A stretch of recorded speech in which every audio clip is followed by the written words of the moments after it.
Terus balik lagi sama gue di channel Bermatin. Dan ya, pada kesempatan kali ini gue akan ngebahas lagi untuk seputar Bitcoin, teman-teman ya. Jadi kemarin juga sudah saya update mengenai si Bitcoinnya. So ingin sedikit merimain ya untuk news event nanti malam. Lebih tepatnya nanti jam, sebentar kita cek ya, teman-teman. Nah di sini ya sekitar jam setengah 9 malam ini ada initial jobless claim.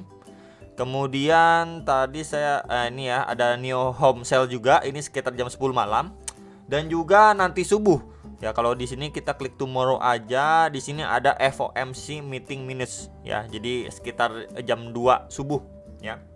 Nanti ada untuk FOMC meeting minutes, jadi mungkin akan ngebahas seputar kenaikan suku bunga di bulan Desember. Jadi kalau misalkan kita lihat data-data kemarin itu kan inflasi sudah menurun ya. Jadi harapannya benar nanti kalau misalkan mereka sudah pertimbangkan dan lain sebagainya, info ini oke, mau naikin suku bunga 0,5% aja gitu, atau mungkin ada chance 0,25, yaitu lebih bagus lagi. Jadi harapan untuk market lebih hijau di bulan Desember itu lebih besar gitu. Dan juga semoga untuk efek domino dari FTX ini cepat mereda ya. Jadi market kripto bener-bener berjalan sebagaimana mestinya gitu. Jadi udah nggak kedampak dari segi internal lagi, dan bisa ngikutin ya teman dari efek kalau misalkan kenaikan suku bunga yang cenderung sudah turun ya, udah nggak 0,75 lagi. Kemudian juga efek dari data inflasi yang sudah menurun. Jadi market memang seharusnya bisa lumayan perform lah, atau dikasih relief rally dulu, maybe cuma sebulan 2 bulan, tapi it's okay ya, itu udah bagus banget ya, ketimbang kemarin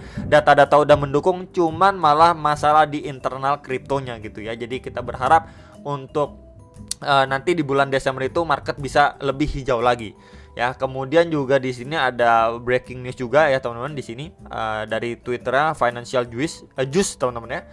Di sini sekitar 20 jam yang lalu di tweet ya. Ya, jadi di sini ECB itu adalah Bank Sentral Eropa atau Europe Central Bank teman-teman ya. Jadi di sini intinya mereka ini membeli ya obligasi sektor publik sama perusahaan nih teman-teman. Ya, jadi ini istilahnya memberikan suntikan dana juga lah ke market ya, khususnya di wilayah Eropa. Jadi memang ini menjadi salah satu sentimen positif juga ya, yang bisa dibilang kasih angin segar lah ke market ya. Cuman tentunya kita nggak bisa abaikan beberapa news event yang tadi sudah saya sampaikan, dan juga FOMC meeting minutes yang nanti subuh akan berlangsung. So akan kita bahas dulu untuk si Bitcoin secara daily time frame ya. Jadi kalau misalkan secara daily time frame, sebelumnya di area sini ya, ini adanya potensi untuk dia bisa drop lagi lebih signifikan bahkan. Cuman kita bisa lihat di sini the next candle-nya ini bullish candle ya, candle warna hijau teman-teman.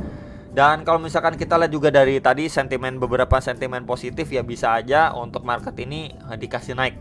Cuman yang perlu kita perhatikan adalah secara daily time frame volumenya pun masih di bawah rata-rata nih. Kita bisa lihat ya, volumenya ini masih cenderung menurun. Kita perlu lagi kenaikan yang diiringi volume. Ya, jadi kalau misalkan dia naik-naik tapi volumenya cenderung cuman rata-ratanya aja di sini nih ya, seperti sebelumnya, pergerakan sebelumnya di average-nya doang, bukan di atas rata-rata.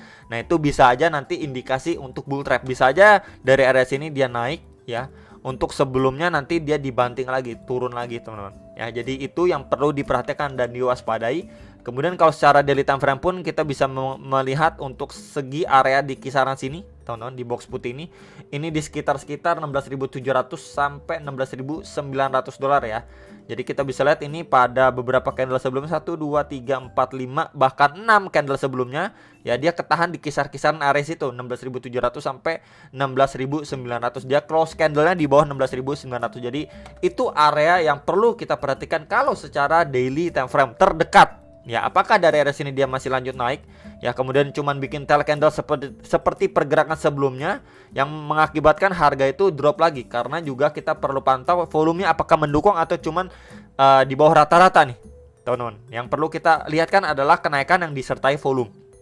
Ya, jadi kalau misalkan sentimennya benar-benar positif, kemudian kita bisa lihat volumenya muncul ya, di sini diiringi volume di atas rata-rata atau di atas average, maka ketika dia visit di area sini, dan itu bisa jadi bukan false break tapi benar-benar untuk melanjutkan penguatannya, ngetes ke strong resistance next target di sekitar 17.500 sampai 18.000 dolar ya. Jadi areanya tadi sudah saya sampaikan, area krusial secara daily dan juga volume yang perlu kita perhatikan secara daily time frame. And then yes, kalau kita perhatikan sekarang untuk Bitcoin secara time frame lebih kecil lagi 1 jam ya, time frame 1 jam di sini ada saya bagi atau klasifikasikan. Ini area resist kuatnya ya di box orange sekitar 16.900 sampai 17.100 dolar. And then the next ini di antara dua garis putih, di mana ini saya tandain garis lebih bawah lagi. Ya, kita bisa lihat ya. Di sini tekanan seller datang signifikan. Ini saya tandain pindah di sini arrow. Di sini satu, teman-teman, ini akan coba saya besarin. Oke, di sini drop lumayan signifikan. Lalu kedua, ketika dia drop retest sideways sebentar, kemudian drop signifikan di kisaran area situ. Jadi saya tandain ini di sekitar 16.600 sampai 16.700 dolar. Jadi bisa diperhatikan untuk maybe short termnya atau terdekatnya ya. Kalau memang si Bitcoin ini at least kita melihat dia mencoba naik retest, coba naik lagi retest nggak kuat nih, teman-teman, bisa aja dia malah koreksi dulu nih. Ya, koreksi ke box warna hijau lagi. Kenapa ke box warna hijau? Kita bisa lihat area sebelumnya ini menjadi area support, and then di flip menjadi resistance. Ya, bahkan terakhir kali pun ketika dia nge-spike, ya di sini kena reject sebelum dia akhirnya make decision lanjut naik lagi. Ya, jadi itu yang diperhatikan. Nah, area box hijau itu di kisaran berapa? Ini di sekitar 16.180 sampai 16.290 dolar lah, sekitar area situlah, teman-teman ya, sekitar 16.180 sampai 16.300 lah ya, dibulatin aja, teman-teman. Jadi itu yang berpotensi kalau misalkan nanti kita perhatikan si Bitcoin malah mengalami pelemahan, teman-teman, momentumnya. Nah, itu bisa ataupun chance untuk si Bitcoin koreksi terlebih dahulu. Nah, retest di sini perlu kita perhatikan apakah ketika dia retest di sini adanya demand sehingga mengakibatkan harganya kembali naik lagi, atau malah di area sini dibablas, dijebol dengan red candle besar. Berarti kenaikan di sini ya hanyalah sebuah bull trap. Ya, jadi itu yang perlu diperhatikan dan diwaspadai untuk si Bitcoin. So, kalau misalkan kita mau lihat si Bitcoin lanjut naik ya, adalah benteng kuatnya. Kalau misalkan secara hourly dia harus mampu break dulu ya area pertama ini 16.600 sampai 16.700. Dan next itu di kisaran 17.000 17.100 dolar ya. Jadi area-area itu benar-benar krusial dan masih banyak PR-nya si Bitcoin. At least ketika memang dia nggak kuat naik, ketika dia retest pun harus kuat retestnya untuk dia bisa lanjut naik. Ya, jadi ini dulu area yang perlu kita pantau, area krusial untuk si Bitcoin ketika memang dia retest, teman-teman. Ya, kemudian kalau misalkan kita menggunakan Fibo pun dari swing low ya ke swing high terakhirnya dia, maka di sini adanya retracement 0,3 teratasnya. Ya, di situ dimana adalah area box hijau yang tadi sudah saya sampaikan, itu di sekitar 16.180 sampai 16.300 dolar. Jadi hopefully kalau memang momentumnya kuat gitu ya untuk lanjut rally lagi, maybe dia cuma ngetes ke kisaran situ untuk lanjut naik lagi.